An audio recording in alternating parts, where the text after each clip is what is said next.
За та бүхэнд энэ өдрийн мэндийг хүргэе. Ногоон хөгжлийн хорооны санал дүгнэлт.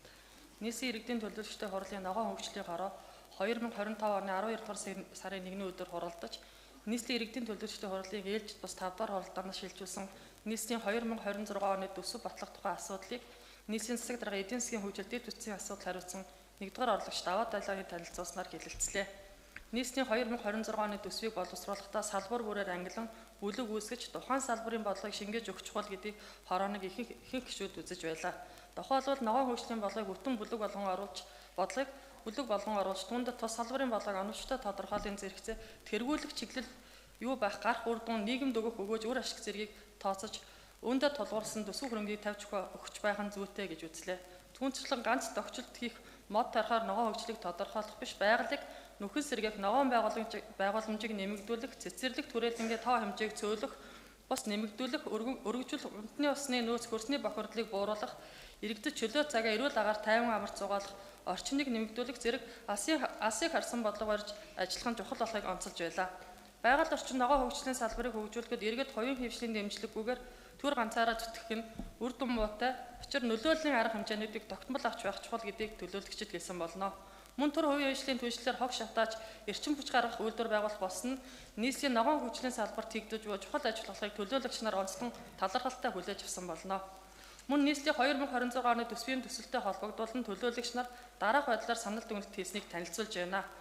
Төлөөлөгч Батцогт нийслэлийн төсөв жил ирэх тусам нэмэгдэж байгаа атал ногоон хөгжлийн чиглэлээр тэр дундаа иргэдийн аялал цугаалах, амархад эерэг нөлөө үзүүлэх, ногоон орчныг шинээр бий болгох, нэмэгдүүлэх асуудал орхигдсон байна. Зам гүр тавих, мод тарих, ногоон хөгжил, ногоон орчин бий болгож байгаа асуудал биш ээ. Нийслэлийн иргэдийн аялал бутаа амарч зугаалах, гэр бүлээрээ чөлөө цагаан өнгөрүүлэх, таатай орчныг үрдүүлэх, богд уулын дархан цаацах газар үндэсний цэцэрлэг түрээлэн гэсэн нийслэлийн иргэдийн аялал цугаалдаг цөөхөн орчноо танах биш, нэмэгдүүлэлт анхаарч ажиллах хэрэгтэй байна гэлээ.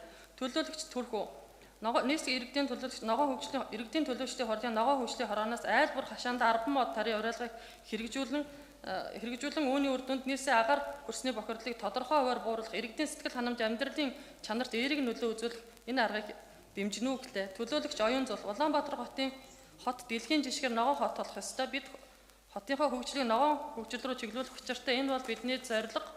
Урай байх ёстой. Байгаль орчны салбар өөрөө нарийн мэргэжлийн салбар. Тиймээс цаашдаа салбарын шинжилгээ ухааны эрдэмтэн докторуудын судалгаа шинжилгээнд тулгуурлаж, бодлогоо боловсруулж төсвөө багцлж байх нь зүйтэй.